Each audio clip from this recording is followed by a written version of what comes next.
Hello friends, welcome to FSC. इस video के through मैं ये डिस्कस करूंगा कि upcoming judicial exam UP PCSJ इसमें जीएस के सेक्शन के लिए कौन कौन से बुक्स रेफ़र करनी है। इस वीडियो में मैं सिर्फ बुकलेट शेयर करूंगा। इसके अलावा मैं एक सीरीज़ ऑफ वीडियोस बनाऊंगा जिसमें मैं पर सब्जेक्ट ये डिस्कस करूंगा कौन कौन से टॉपिक सबसे इंपॉर्टेंट है उस सब्जेक्ट से। ये जो सबसे इंपॉर्टेंट टॉपिक्स होंगे बेस्ड होंगे मेरी analysis on the previous year question papers. तो इसके लिए मैं सेपरेट वीडियो बनाऊंगा। तो आज के वीडियो का जो मेन टॉपिक है वो है कि हर सब्जेक्ट जो कि जीएस पेपर 1 में आता है प्रीलिम्स में, उसके लिए कौन कौन सी हम बुक्स रेफ़र करें। सबसे पहली बात आती है हिस्ट्री की। हिस्ट्री में मैंने लिखा है आइदर लूसेंट और घटना चक्र। मैं चाहता तो दोनों लिख सकता था, लेकिन मुझे नहीं लगता कि आपको हिस्ट्री में लूसेंट या घटना चक्र के अलावा कुछ करना चाहिए। उसका रीज़न है, देखिए history as an optional subject, चाहे वो पीसीएस हो या आईएएस हो, मेंस में एक बहुत अच्छा सब्जेक्ट है, बहुत वेल डिफाइंड उसका सिलेबस है, एक पैटर्न है। लेकिन जब प्रीलिम्स में बात आती है तो बहुत इररेलेवेंट सा एक सब्जेक्ट बन जाता है, क्योंकि यहाँ इतना ज़्यादा स्कोप है कुछ भी उल जलूल पूछने का कि आप चाह करके भी एक लेवल के बाद क्वेश्चंस अटेम्प्ट नहीं कर सकते और आपको तुक्के ही मारने पड़ेंगे। तो मैं ये कह रहा हूँ कि आप इस एनर्जी को हिस्ट्री में ना यूटिलाइज़ करके अगर आप किसी ऐसे सब्जेक्ट में लगाएं जहाँ पे एक डिफाइंड सिलेबस हो, जैसे फॉर एग्जांपल पॉलिटी है, इन्वायरमेंट है, या फॉर एग्जांपल करंट अफेयर्स है या साइंस है, तो वहाँ पे आपको 4-5 क्वेश्चन का नेट प्रॉफिट होगा। दूसरी चीज़ पॉलिटी आती है। देखिए इसमें चीज़ क्या है कि कॉन्स्टिट्यूशनल लॉ मुझे भी पता है, आपको भी पता है, लेकिन उसके बियॉन्ड जो भी टॉपिक्स हैं, क्योंकि कॉन्स्टिट्यूशन एक सब पार्ट है पॉलिटी सब्जेक्ट का, क्योंकि इसमें और भी चीज़ें होती हैं जैसे गवर्नेंस होती है, इंटरनेशनल इंस्टीट्यूशंस होते हैं, इंटरनेशनल रिलेशंस होते हैं, जो कि कुछ एस्पेक्ट्स करंट अफेयर्स के हैं। मैं यहाँ ये कह रहा हूँ कि जो भी एस्पेक्ट्स कॉन्स्टिट्यूशन के बियॉन्ड हैं वो सिर्फ आप लक्ष्मीकांत से जाके पॉलिटी में पढ़ लीजिए।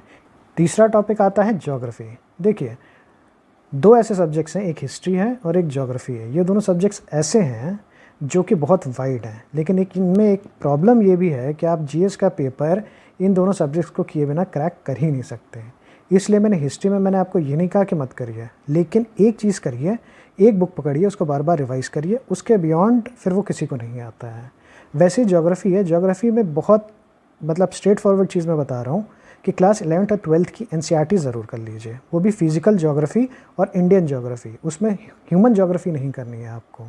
ये दोनों एस्पेक्ट्स आप करिए और उसके बाद अगर आपके पास स्टैमिना बचता है तो आप घटना चक्र करिए। अच्छा, घटना चक्र में क्या करना है, मैंने बोला कि मैं एक सेपरेट वीडियो बनाऊंगा जैसे और भी सब्जेक्ट्स के ऊपर। उस समय आप उन टॉपिक्स को मैच करके वो टॉपिक्स जो हैं आप घटना चक्र से लगा लीजिएगा। अब बात आती है इकॉनमी की।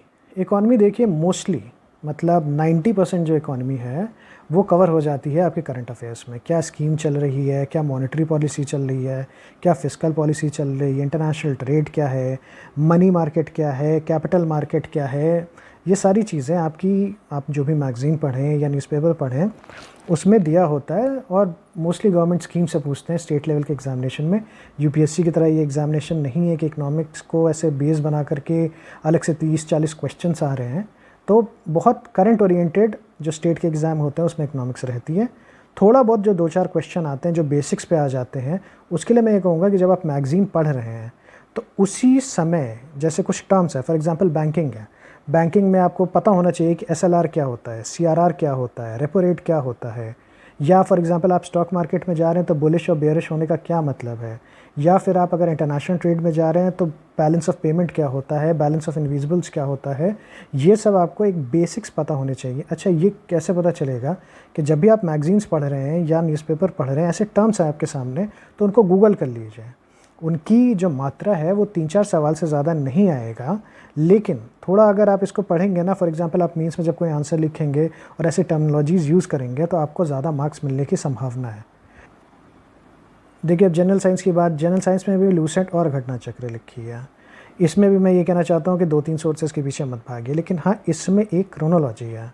मैं ये कहूँगा कि सबसे पहले बायोलॉजी करिए, उसके बाद केमिस्ट्री करिए, फिर फिज़िक्स करिए। फिर बात आती है इन्वायरमेंट। ज़्यादा दिमाग नहीं लगाना है, घटना चक्र उठानी है और चुपचाप लगा देनी है।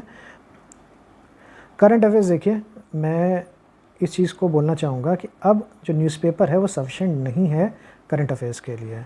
आज की तारीख में जो न्यूज़पेपर है वो चाहे इंग्लिश है या हिंदी है, उसमें बेसिकली पॉलिटिक्स के ऊपर ज़्यादा आता है। अगर आप सोच रहे हैं कि एग्जामिनेशन पॉइंट ऑफ व्यू से न्यूज़पेपर आज की तारीख में खास करके प्रीलिम्स में रेलेवेंट है, तो वो नहीं है। आपको 2 मैगज़ीन्स पढ़नी पड़ेंगी, आपकी जो भी लैंग्वेज हो, चाहे वो इंग्लिश हो चाहे वो हिंदी हो, आप अपने सुविधानुसार आप 2 मैगज़ीन ले लीजिए और उन्हीं को पढ़िए। हाँ, एक और चीज़ मैं बताना भूल गया, जो करंट अफेयर्स है उसको आइडियली 1 साल तक का आपको करना चाहिए। यूपी स्पेशल आइए, देखिए इसमें 2 एस्पेक्ट हैं, एक तो करंट अफेयर्स उत्तर प्रदेश का प्लस यूपी जीके जो ट्रेडिशनल जीके है। यूपी करंट अफेयर्स बेसिकली आप क्या करिएगा कि वही पिछले 6 महीने का उठाइएगा, इतनी बुक्स आती हैं या ऑनलाइन रिसोर्सेज हैं, उस पर आप अपना करंट अफेयर्स पिछले 6 महीने का कंप्लीट कर लीजिए। और जीके के लिए बहुत सी किताबें आती हैं, जैसे परीक्षा वाणी है या उपकार है या कोई भी किताब है, उस पर आप देख करके उसमें जो ट्रेडिशनल जीके है यूपी की, वो भी आप कर लीजिएगा। सेंसस बहुत इंपॉर्टेंट है इंडिया और उत्तर प्रदेश का। 2011 का सेंसस अभी चल रहा है, तो उसको थोड़ा देख लीजिएगा। 2-3 क्वेश्चन ना घुमा फिरा के आ जाते हैं। Last but not the least, MCQ solving, जो कि मैं बेसिकली यहाँ प्रीवियस ईयर क्वेश्चंस की बात कर रहा हूँ। मैं आपको एक चीज़ ये कहना चाहता हूँ कि सबसे पहले आप आज या आने वाले कुछ दिनों में पहले लास्ट 5 ईयर जनरल स्टडीज़ के पीसीएस जे के पेपर उठाइए, उनको आप लगाइए, उससे ना आपकी एक समझ बनेगी।